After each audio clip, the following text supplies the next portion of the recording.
Bonjour et bienvenue dans le podcast Parole d'Histoire consacré à l'actualité des livres, des débats et de la recherche en histoire. Au micro, André Loez pour parler aujourd'hui des barbares, de leur histoire et de leur image, en compagnie du médiéviste Bruno Dumézil. Vous retrouvez ces conseils de lecture sur le site paroledhistoire.fr. À propos de conseils, dans une dizaine de jours, je vous proposerai une émission avec les coups de cœur de l'année 2020 en livre d'histoire, en compagnie de collègues spécialistes des différentes périodes, autour du 10 décembre, de quoi trouver des idées de cadeaux de fin d'année. N'hésitez pas à prolonger la discussion en ligne, Twitter, Instagram, YouTube et Facebook. Well, I guess it's official. We're now on Facebook. Très bonne écoute et à bientôt. Bruno Dumézil, bonjour. Bonjour.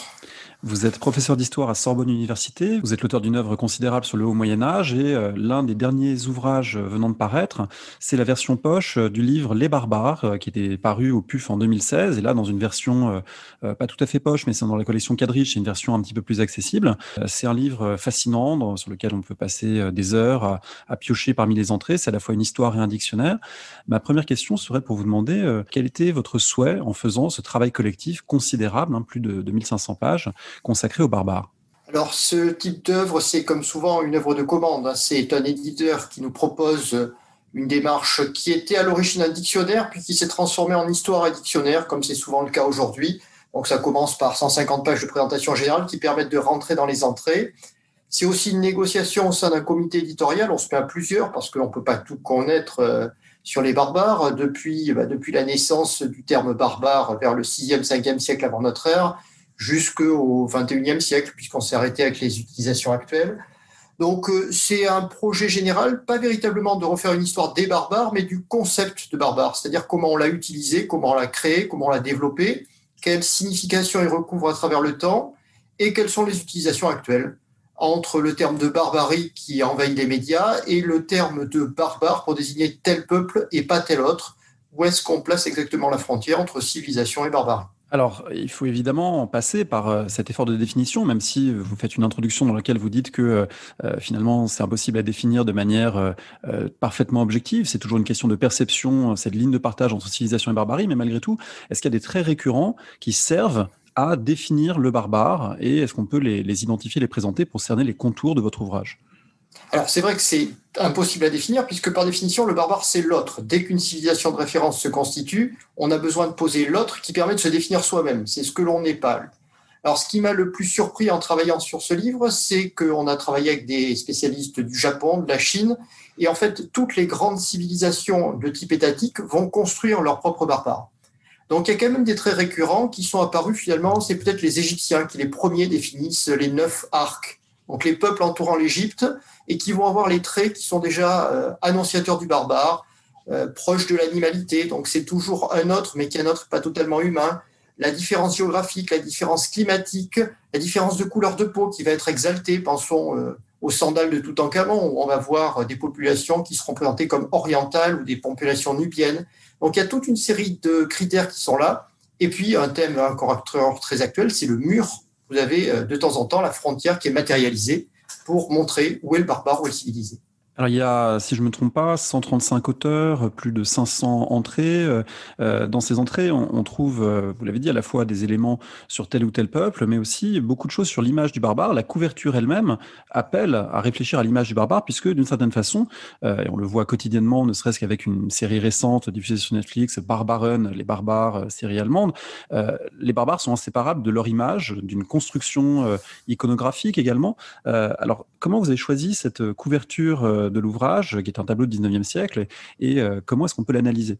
Alors, on a beaucoup hésité sur la représentation du barbare. Il y avait plusieurs possibilités. On pouvait avoir une belle statue de barbare de l'Antiquité. Dès l'époque hellénistique, 3e siècle avant notre ère, il y a tous les codes graphiques, le poil, la culotte de peau qui sont là. On a éventuellement pensé à des représentations très contemporaines. Le Conan le barbare avec Schwarzenegger en 1981, qui lui aussi a une chevelure hirsute et une culotte de peau. Ça aurait peut-être plu à l'éditeur pour mettre en avant le livre sur les tables, ce type de représentation. Curieusement, non. C'est moi qui l'avais proposé, mais les pufs restent très classiques et je pense qu'ils ont raison parce que le tableau de Delacroix est remarquable. C'est le tableau qui sert à décorer le cul-de-four de la bibliothèque de l'Assemblée nationale, donc le symbole même de l'État français. On a choisi de représenter d'un côté la civilisation et de l'autre la barbarie. Et la barbarie est illustrée par Attila piétinant l'Italie les arts, je cite le titre choisi par Delacroix. Et donc une représentation par opposition, comme toujours, de ce qu'est la civilisation et de ce qu'est la barbarie. Là, le cheval et Attila se ressemblent, donc l'animalité est très présente dans ce thème-là. Attila fait partie évidemment des entrées de l'ouvrage avec toute une série d'autres personnages. Rien qu'à la lettre A, on va trouver Amalazonte, on va trouver un grand nombre de figures.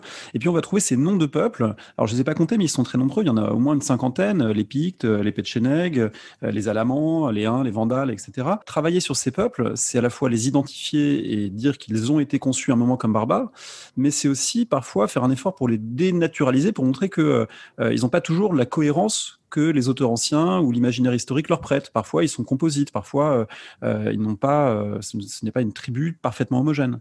Bon, c'est ça la difficulté d'essayer de faire un dictionnaire. On essentialise en fait les concepts, donc on dit les Francs, en oubliant que les Francs, en fait, ils existent surtout parce que les Romains se sont mis à parler beaucoup de Francs à partir de la fin du IIIe siècle. Donc c'est peut-être un nom générique qu'une douzaine de tribus a choisi comme nom bannière pour partir à la guerre ensemble. Et puis à partir du moment où les Romains parlent des Francs, les Francs se mettent de plus en plus à exister jusqu'à ce qu'un royaume franc apparaisse à la fin du 5e siècle. C'est la même chose pour les Huns, très difficile de faire la différence entre le groupe unique qui est autour d'Attila, puis une vaste confédération d'une quarantaine de peuples sans doute, qui rejoint Attila et qui explique que pendant une cinquantaine d'années, la puissance des Huns soit considérable, alors que le nombre de Huns semble extrêmement limité. Donc c'est vrai qu'on est toujours entre les deux, sans oublier que des peuples parfois n'existent pas. L'ethnographie classique a inventé énormément de peuples. Donc on a Centaure, Amazone, toute une série de populations qui sont de purs produits de l'esprit humain.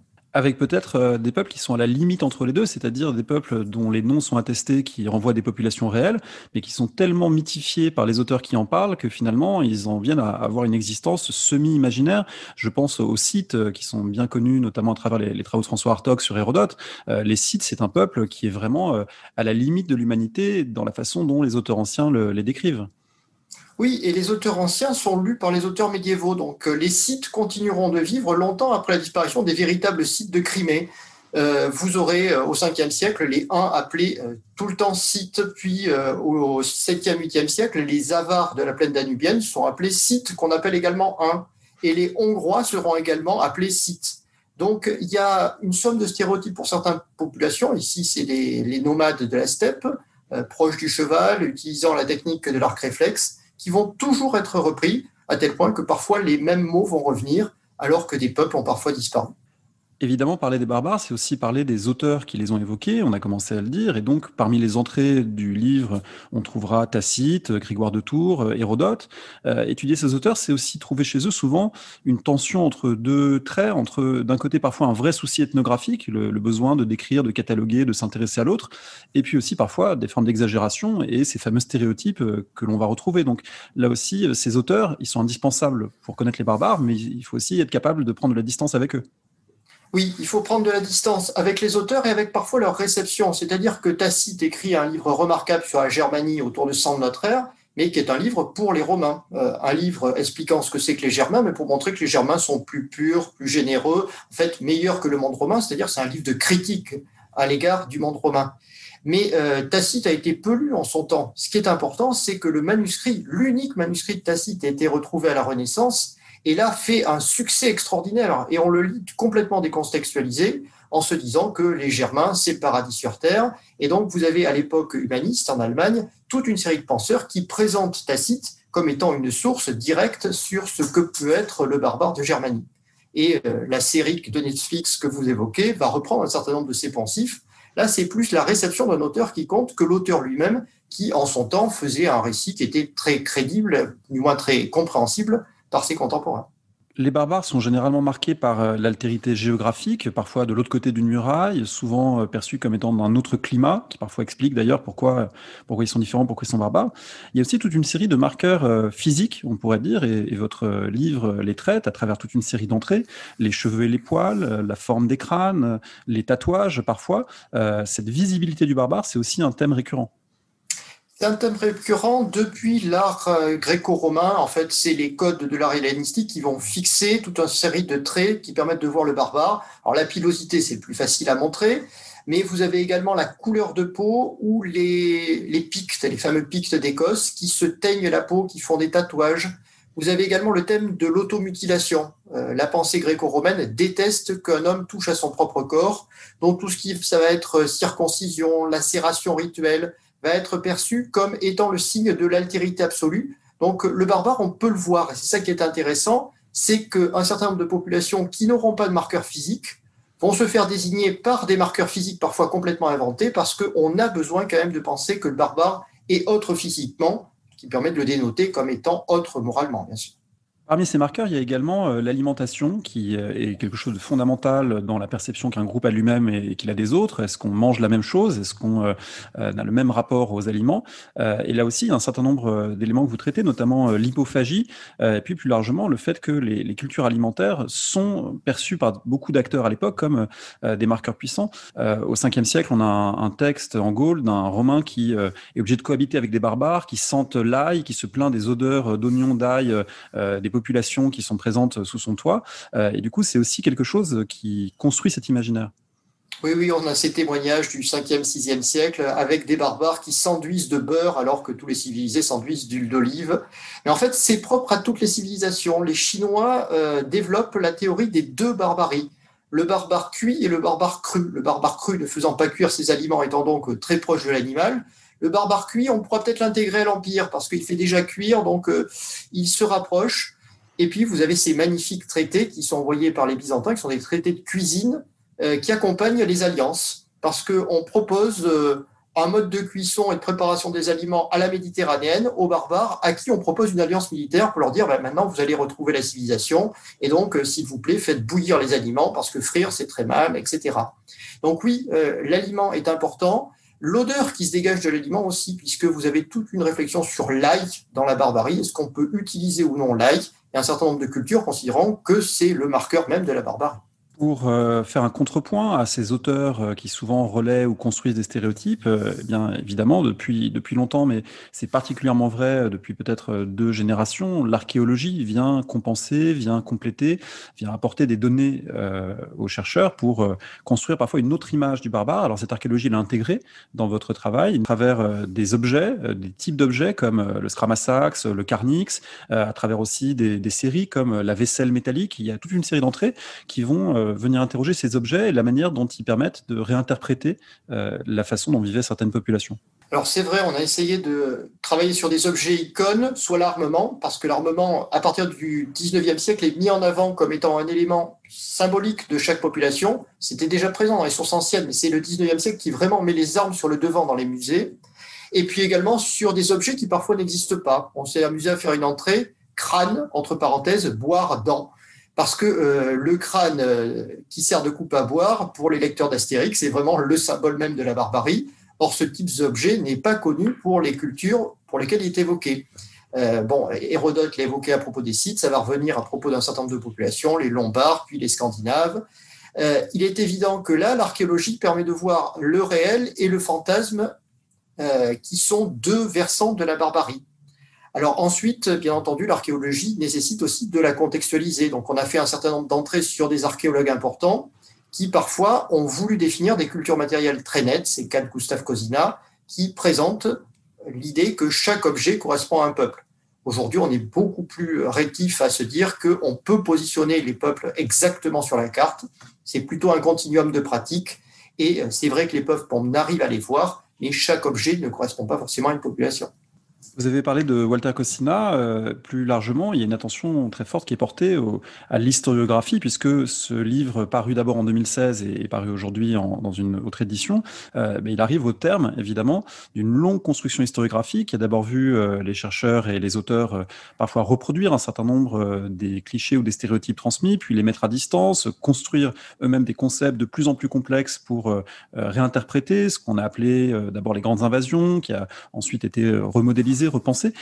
Donc, votre livre, au terme de ce processus, il cherche à donner aussi des clés de compréhension historiographique de tous ces renouvellements, notamment à travers des articles comme ethnogenèse, usage allemand, usage anglo-saxon, pour montrer que suivant les cultures historiographiques nationales, on n'emploie pas les mêmes termes, on n'emploie pas les mêmes mots pour désigner les barbares. Donc, c'est important aussi de transmettre ces acquis historiographiques. Alors oui, mais c'est pas l'aboutissement d'un processus, c'est une étape d'un processus. Dans 20 ans, ce livre sera complètement dépassé, du moins je le souhaite, parce que les théories progressent et les découvertes archéologiques que vous mentionnez changent aussi profondément notre connaissance de toute une série de choses, notamment sur des populations mal définies. Depuis une dizaine d'années, les tests ADN, la reconnaissance des haplotypes, toute une série de recherches qui n'étaient pas menées jusque-là nous permettent d'en savoir quand même beaucoup plus. Et donc, parfois, nous, on a une vision ici assez floue, finalement, des groupes barbares. Il n'est pas impossible que dans 20 ans, on considère que les intermariages, les métissages, qu'aujourd'hui, on a tendance à voir en utilisant certains critères, n'étaient peut-être pas aussi nombreux. Et peut-être que dans 20 ans, on reverra l'apparition de populations purement homogènes et capables de traverser des millénaires. Je ne pense pas, mais en tout cas, il faut bien voir que l'historiographie a changé. Alors, les faits sont têtus, les faits ne vont pas changer, les dates ne vont pas changer, les textes n'ont pas de raison de se multiplier, on a vu à peu près tout ce qu'il y avait, même si de temps en temps on retombe sur un texte nouveau, mais c'est bien rare. Mais par contre, les analyses peuvent changer, et l'historien est toujours un peu l'historien du présent, c'est à la lueur de nos propres sociétés, de nos propres interrogations, que parfois on analyse différemment les phénomènes. Parmi les choses qui ont été réinterprétées, ce sont notamment ces grandes invasions, qu'on a aussi parfois appelées grandes migrations, qu'on a pu réinterpréter en requalifiant le nombre de barbares qui auraient franchi le Danube, le Rhin à la fin de la période romaine. C'est quelque chose qui est à la fois absolument présent encore en partie dans l'historiographie et dans l'imaginaire, et en même temps, les modèles historiographiques pour y réfléchir ont changé. Alors, est-ce qu'on peut proposer aujourd'hui, dans l'état de nos connaissances, un récit, disons, peut-être pas un récit alternatif aux grandes invasions, mais en tout cas complexifier ce qu'on a en tête, qui seraient les grandes invasions des 3e, 4e, 5e siècles?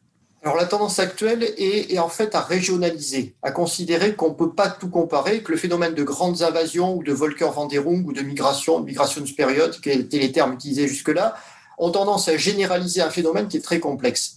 Les raids du IIIe siècle ne se comparent pas du tout aux installations de population du Ve siècle, et la situation d'une province complètement désemparée comme la Grande-Bretagne ne peut pas du tout se comparer avec la situation de l'Italie, où les évolutions sont très tardives et très ponctuelles. Donc, en fait, on a tendance maintenant à regarder région par région ce qui s'est passé et à se dire que l'histoire de chaque peuple est particulière, que les constructions politiques aussi sont très différentes, c'est-à-dire que ce que l'on appelait les royaumes barbares, en généralisant, en fait, c'est différentes solutions. Le royaume de Carthage avec les Vandales n'a absolument aucun point commun avec le petit royaume de Northumbrie au nord de la Grande-Bretagne. Et vous avez à chaque fois des solutions différentes qui ont été trouvées. Donc, on ne peut plus faire l'histoire des grandes invasions, mais d'un monde post-romain, disons. Qu'est-ce qui se passe quand un empire s'effondre? Et là encore, finalement, ça ressemble un peu à nos préoccupations actuelles, où on a observé la situation en Afrique de l'époque post-coloniale. Qu'est-ce qui se passe quand un monde s'effondre? Qu'est-ce qui renaît? Quelles identités? Et les solutions sont très variables selon les endroits. Vous abordez aussi l'historiographie à travers des noms d'auteurs. Alors, de ce point de vue, ça s'arrête assez tôt, puisque autant il y a Gibbon ou Ferdinand Lott pour le début du XXe siècle, il n'y a pas, sauf erreur de ma part, des auteurs très contemporains comme Walter Paul, qui ont pu être importants pour penser la question des barbares. Comment a été guidé le choix des historiens ou historiennes qui figurent dans l'ouvrage? Il faut être mort pour faire partie d'un dictionnaire, je dirais. D'abord, les contemporains, on ne les a pas mis parce qu'ils font partie de l'historiographie vivante encore. C'est-à-dire que leurs thèses ont beaucoup évolué. Si vous pensez par exemple à Walter Paul, entre le Walter Paul des années 1970, très proche des thèses de l'école de Munich et d'une ethnogénèse très classique, et le Walter Paul du début des années 2000 qui s'est commencé à poser la question véritable en disant tout le monde parle d'identité, c'est quoi l'identité? Et en disant l'identité, c'est tellement de concepts, tellement de marqueurs différents que vous pouvez utiliser identité pour tout et n'importe quoi. Les gens évoluent. Donc, tant qu'ils sont vivants, tant qu'ils sont actifs, tant que leurs disciples sont là aussi, je pense qu'ils ne font pas partie du dictionnaire, mais ils font partie vraiment de l'écriture de l'histoire. Non, on a préféré s'arrêter généralement aux années 40-50 avec des gens comme Pirenne, avec des gens qui ont marqué une certaine façon de faire l'histoire. Peut-être aussi parce qu'aujourd'hui, la notion de maître à penser a tendance à se diluer. Vous avez beaucoup plus de spécialistes, d'ultra-spécialistes parfois, ou même de très très bons spécialistes d'un domaine particulier, d'une région particulière. Et peut-être qu'il n'y a plus depuis les années 80, finalement, des gens qui soient capables de penser à l'échelle de l'Occident ce phénomène des grandes invasions, mais ou n'importe quel autre phénomène. Oui, vous avez raison, on a abandonné les historiens contemporains, mais ils sont quand même en bibliographie finale. J'espère qu'on n'en a pas oublié trop. Les barbares méritent aussi d'être étudiés autant que possible, on l'a dit, pour eux-mêmes et pas seulement pour ce qu'on dit d'eux. Et donc pour eux-mêmes, c'est aussi pour leurs croyances, pour leur système de pensée, pour autant qu'on puisse les reconstruire. Donc il y a toute une série d'entrées qui concernent, par exemple, Zoroastre, Wotan, l'arianisme. Donc aussi bien les croyances des populations barbares que des croyances ensuite transformées au contact de ceux qui ont pu leur transmettre le christianisme dans le cas de l'arianisme. Donc là aussi, comment vous avez choisi les entrées qui reflètent ce thème de la religion et des croyances? Alors c'est très difficile de voir toutes les croyances parce qu'elles sont multiples. Alors surtout pour la période centrale de ce dictionnaire, entre le 5e siècle avant et le 6e siècle après, on a essayé de regarder les zones de contact, puisque c'est finalement un dictionnaire de la frontière. Et donc, quels sont les cultes qui sont des cultes de la frontière, ou des hérésies chrétiennes qui sont des hérésies de la frontière, ou des religions qui vont se former sur ces mondes de frontières. Et donc, essayer de voir quels sont les stéréotypes qui vont être appliqués, qu'est-ce qui est inacceptable. Il est évident que le sacrifice humain pour la pensée gréco-romaine, surtout romaine, est inacceptable. Qu'est-ce qui est possible? Est-ce que les cultes féminins, est-ce que l'implication d'un certain nombre de populations dans la religion seront possibles? Et puis finalement, quelles sont les résultantes? Donc, quelles sont les grandes créations de ce monde de la frontière? Le manichéisme qui va être perse puis romain, l'arianisme qui est une religion fondamentalement romaine, c'est un christianisme romain mais qui passe chez les barbares et qui va être très développé chez les Goths. Et puis aussi la religion scandinave, on l'oublie souvent, mais il y a tellement de traits d'abord gréco-romains et ensuite chrétiens dans la création de la mythologie scandinave, telle qu'elle nous apparaît au XIIIe siècle, que c'est un produit finalement de la frontière aussi. Dans un entretien que vous aviez donné à propos de cet ouvrage, j'ai lu que on vous avait reproché, vous aviez entendu dire que il n'y avait pas d'article femmes et que il y a des gens qui vous l'avaient fait remarquer. Alors vous l'expliquez en disant bon finalement on peut pas réifier la femme barbare comme on cherche de toute façon à pas réifier les barbares. Il y a quand même des personnages féminins. Il y a Bruno, Cléopâtre. Donc c'est quand même une dimension qui est présente aussi dans votre interrogation, sachant que là aussi sur les femmes barbares il y a toute une série de stéréotypes, notamment la femme guerrière. La femme combattante qui figure par exemple dans cette série dont nous avons parlé, alors qu'elle n'est pas forcément attestée par les sources. Oui, on s'est plus posé la question de savoir comment on a représenté le barbare. Donc le barbare, c'est souvent un rapport entre les sexes différents, tel qu'il apparaît notamment dans l'art grec, où on représente l'Amazone comme étant un monstre parce que c'est une femme combattante. Et donc vous allez avoir ce thème de la femme combattante qui apparaît sur les frontières de l'humanité et qui va être décliné à différentes époques. Donc là encore, on n'a pas pu faire une entrée femme, ça n'a pas vraiment de sens sur l'ensemble de la période, parce que tout n'est pas comparable, mais quand même, à certains moments, vous avez bien sûr l'époque gréco-romaine, l'époque romaine impériale, où on va stigmatiser un certain nombre de femmes comme étant les symboles de la barbarie. Cléopâtre, parce qu'elle est étrangère, puis après Zénobie, et puis ensuite, à l'époque médiévale, vous allez encore avoir le rêve que dans le passé, il y a eu des femmes combattantes. La Gerta chez les Vikings, mise en avant au XIIe siècle par Saxo Grammaticus, comme étant une figure ambiguë. Ce n'est pas des figures forcément négatives, mais toujours ambiguës et remontant à une pensée ancienne. Et puis, vous avez des thèmes qu'on a essayé d'explorer. C'est le thème du rapt, l'idée qu'il n'y a pas de mariage de plein droit, qu'il n'y a que du rapt possible chez les barbares. Donc là, il y a une historiographie abondante qui a été produite dessus, avec des fantasmes assez inquiétants produits par les historiens nazis des années 1930. Et puis aujourd'hui, un retour sur une idée assez générale, c'est que le rapt est transgressif, quelles que soient les sociétés, qu'on soit dans les sociétés de la frontière ou dans les sociétés romaines, ça a toujours été une transgression. Votre ouvrage, une de ses grandes originalités, à mon avis, une de ses grandes richesses, c'est de ne pas se limiter à cette partie centrale qui va du monde grec au monde post-romain, mais de proposer des ouvertures notamment vers l'Orient, vers la Chine et le Japon, d'arriver à penser ensemble des choses qui sont habituellement séparées. Est-ce que le concept de barbare, il a sans doute pas exactement le même sens, mais il peut se transposer aussi en Asie, dans d'autres civilisations, en Amérique également. Comment est-ce qu'on peut observer cette transposition ? Alors, vous avez raison, c'est pas exactement le même mot. Et c'est pour ça qu'on s'est contenté de faire quelques petites notices, parce qu'on avait prévu, dans un premier temps, d'être beaucoup plus ambitieux et de comprendre exactement la notion de barbarie dans l'ensemble des civilisations. Or, le problème, c'est que parfois, le mot a des transpositions assez directes. La langue arabe en permet un certain nombre. D'une certaine manière, en Chine, vous avez des choses qui ressemblent beaucoup. Au Japon également, et puis il y a d'autres espaces où il n'y a pas du tout l'ensemble de ce que nous appelons barbare sous un mot unique. S'il y a trop de mots, disons qu'il n'y a plus le concept et on perd complètement cette réalité. Donc on a fait appel à quelques spécialistes qui parfois nous ont dit non, chez moi, ça n'a absolument aucun sens. Ou par exemple? Par exemple, dans les populations amérindiennes d'Amérique du Nord, apparemment, il n'y a pas, alors là je ne suis pas du tout spécialiste, mais il n'y a pas dans ces langues-là de concepts qui permettent de définir l'étranger avec tout le sens qu'il peut y avoir dans le barbare.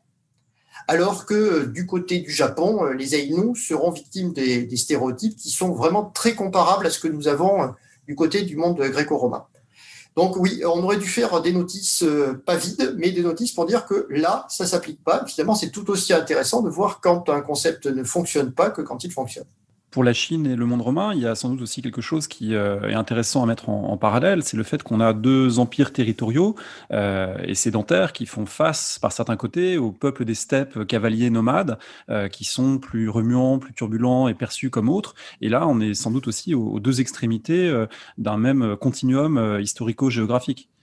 Oui, c'est vrai. Et il y a aussi que ces deux empires rassemblant plusieurs peuples, hein. C'est vraiment des empires qui vont essayer de créer une identité supra-ethnique pour rassembler des populations et qui sont donc obligés de dire que d'autres populations n'appartiennent pas au même monde.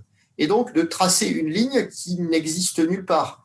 Alors c'est ce que la Chine va faire matériellement avec la Grande Muraille, mais c'est ce que fait Jules César aussi quand il dit il y a des Gaulois, il y a des Germains, c'est pas du tout la même chose. Alors que beaucoup d'autres historiens romains nous disent bon, les Rèmes, c'est plutôt des populations germaniques mais en territoire gaulois, ou au contraire, les Trévires, bon, c'est plutôt des Gaulois plutôt installés du côté du monde germanique. Donc, on a l'impression qu'il y a une capacité à créer du différent ou du même, et c'est ça qui est intéressant dans les grands empires. Le livre propose un décloisonnement géographique, mais aussi chronologique, en ne s'arrêtant pas à la période post-romaine, mais en proposant aussi, en aval, vers la période moderne, des réflexions. Ça s'ouvre par une citation de Montaigne, « Chacun appelle barbare ce qui n'est point son usage », à un moment où les Européens en particulier réfléchissent à l'humanité nouvelle qui semble apparaître, qui semble remettre en cause leur catégorie dans ce qu'on appelle le Nouveau Monde. Dans une recension de votre livre, Michel Kaplan disait que le monde trouve des barbares de rechange après 1492. Je trouve l'expression assez réussie. Elle fait réfléchir.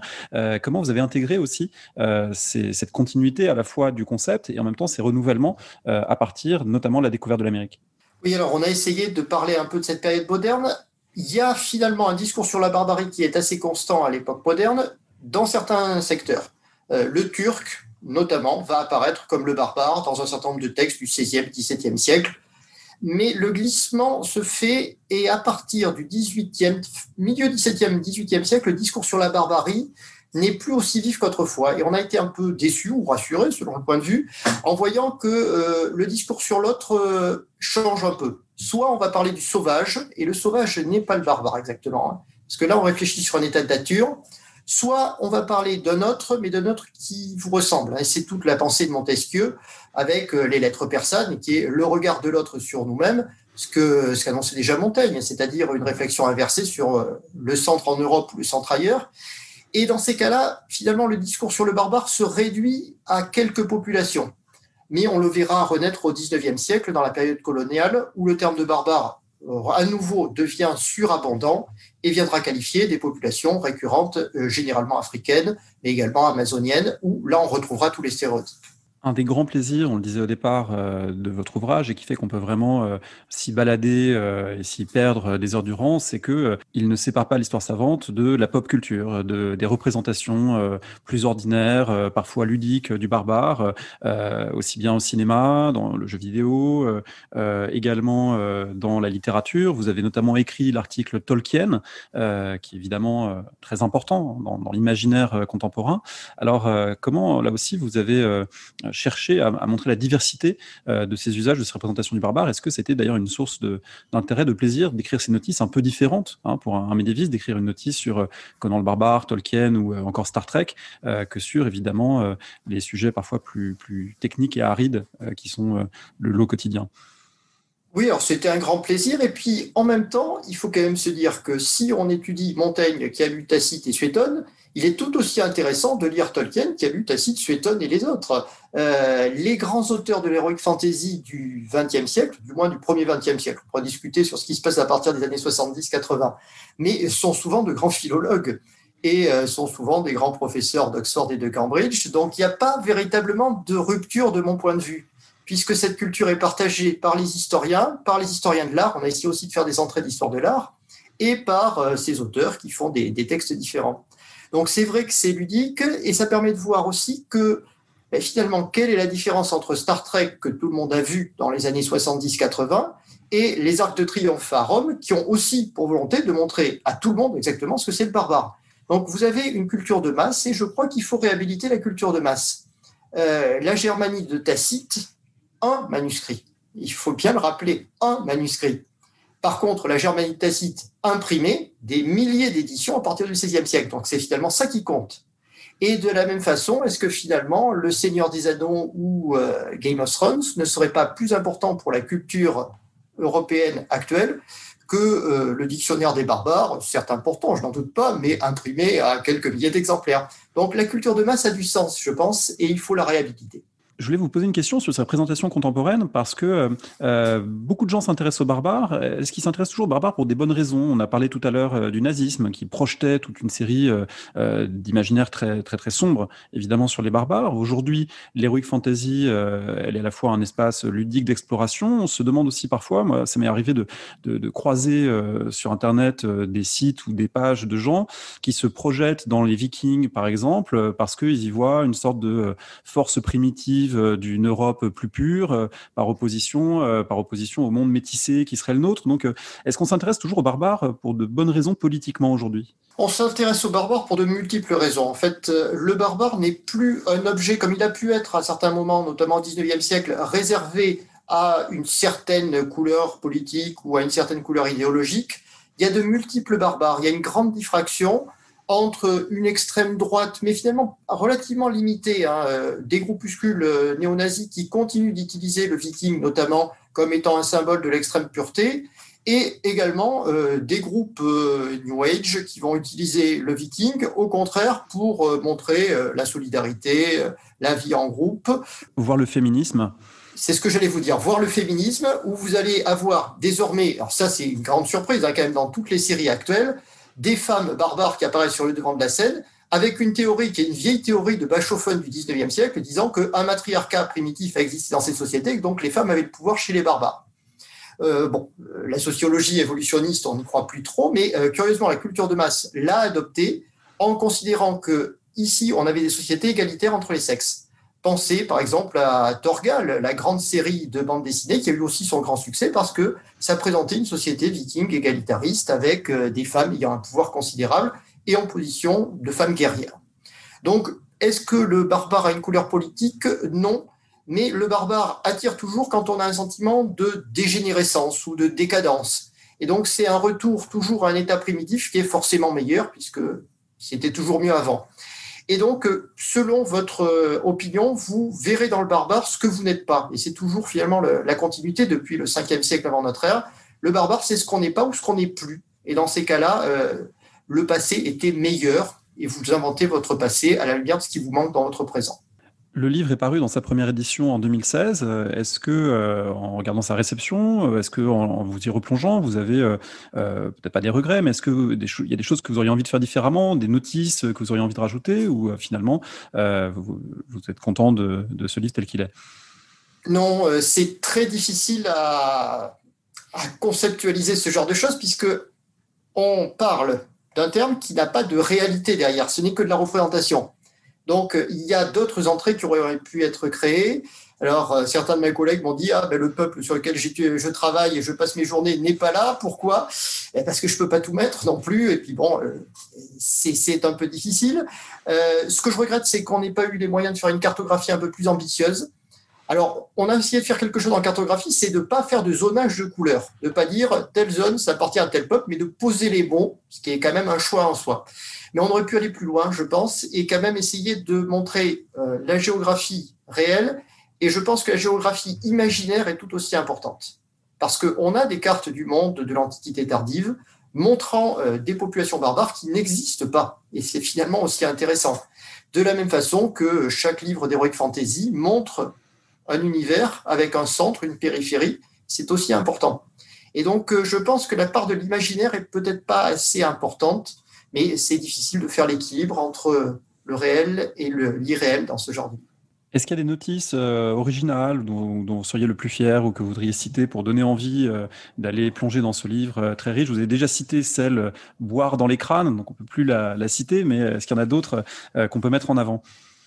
Alors là, je ne vais pas oser en mettre une en avant par rapport aux autres, parce qu'on a 130 auteurs dans ces cas-là. Pourquoi je mettrais un passage en avant par rapport aux autres? Non, je dirais les notices qui sortent de l'ordinaire, parce qu'il y a des choses qui sont attendues, parler des Goths, parler des Lombards, parler des Vikings, parler des Haches, ça semble évident. Mais de temps en temps, on a essayé de faire une entrée tatouage. Bon, ben, ça signifie quoi le tatouage dans les sociétés anciennes? Pourquoi pas? On a fait des entrées sur les types de pilosité. On a fait des entrées sur des objets un peu plus inattendus. Donc, le chaudron. Le chaudron, c'est aussi une image de la barbarie parce qu'on ne sait pas ce qui se passe dans le chaudron et on en a retrouvé un certain nombre d'endroits. Donc, il faut peut-être faire des entrées buissonnières pour trouver des choses qui sortent de l'ordinaire. Et la lecture n'est pas une lecture continue, évidemment, pour ce genre d'ouvrage. Et il faut peut-être sortir des sentiers battus et des grands peuples et des grands historiens pour trouver aussi des historiens inattendus. Vous avez des gens qui ont fait des théories parfois géniales, parfois délirantes. Vous avez un historien de la Burgondie indépendante au milieu du XXe siècle, qui a même fait peur à la SS tellement il était pour la reconstitution d'une grande Burgondie qui n'a jamais existé. Il s'appelait Thomasset, donc allez voir la notice Thomasset si vous voulez voir un fou absolu.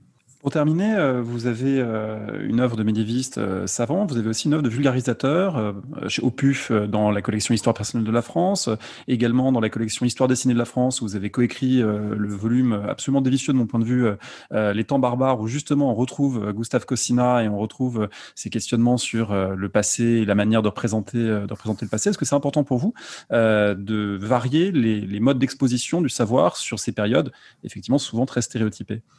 Oui, je crois que c'est important de faire passer les informations et d'éviter une coupure qui n'a jamais eu lieu, mais en fait qui pourrait toujours exister entre histoire savante et histoire diffusée auprès du grand public. Et alors je crois qu'il est important quand même qu'il y ait des biais, il y ait des passages. Alors la bande dessinée est un moyen, parce que beaucoup de lecteurs de bande dessinée sont maintenant à l'âge de maturité. Je ne suis pas sûr que ce soit le cas pour les jeunes générations, parce qu'on aura un peu plus de mal à les toucher. Le jeu vidéo n'est pas inintéressant. Vous avez Assassin's Creed Valhalla qui vient de sortir récemment avec des conseillers historiques qui sont des universitaires. Alors bien entendu, c'est du jeu vidéo, mais en même temps, il y a des choses qui ne sont pas inintéressantes sur l'Angleterre alfrédienne. Vous avez les expositions. Il y a de grandes expositions en France. Il y a vraiment une culture de la diffusion. Et je crois que c'est bien que de temps en temps, on sorte un peu de notre tour d'ivoire, on aille se promener, même si c'est de temps après pour revenir voir nos manuscrits. Mais le passage me semble important.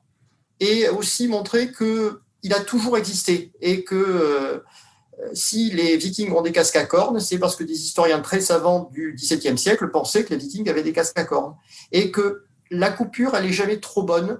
Il faut vivre là encore dans un continuum où d'un côté, il y a bien entendu les manuscrits, mais de l'autre côté, il y a la culture de masse, les deux pouvant dialoguer encore. Tant que ça dialoguera, on n'est pas coupé du monde. Est-ce que vous auriez un conseil de lecture que vous voudriez partager avec ceux et celles qui nous écoutent, soit à côté histoire savante, soit côté culture de masse ou de toute autre nature?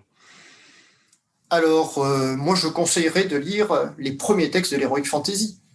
Relisez Robert Howard, Conan, les nouvelles écrites dans les années 1930. Ça ne vous parlera pas beaucoup des vrais Cimériens qui ont existé dans l'Antiquité, mais ça vous parlera beaucoup de l'Amérique des années 1930. Et ça permet de comprendre plein de choses sur cette dépression de la virilité américaine et la volonté de régénérescence. Lisez Le Seigneur des Anneaux, c'est un chef-d'œuvre absolu qui vous explique tout, à la fois sur l'humanisme catholique du XXe siècle, mais également sur toutes les sources. Tolkien a vu toutes les sources. Et puis replonger avec des listes dans Narnia aussi, qui permet de réfléchir pas véritablement à la barbarie dans le monde de Narnia, mais peut-être à ce qu'un intellectuel anglais peut vivre en se plongeant dans les textes et dans son catéchisme pour essayer de réinventer une histoire sainte. Donc je pense que c'est bien aussi de relire ces textes avec un regard critique et avec un petit peu d'ironie. On peut se dire que ce que l'on produit encore aujourd'hui, que ce soit en histoire savante ou en culture de masse, ça sera relu dans un siècle ou deux avec un regard peut-être de savants qui se diront « Ah, ils étaient bien les représentants de leur époque ». Merci beaucoup. On rappelle donc que Les Barbares est publié au PUF et que ça peut même faire un joli cadeau de fin d'année. Merci beaucoup.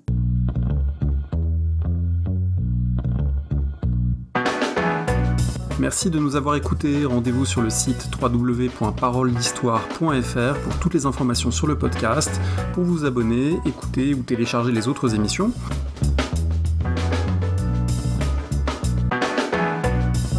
La discussion se poursuit aussi en ligne, notamment sur Twitter. Vous pouvez poser des questions @paroledist et à bientôt pour un prochain épisode.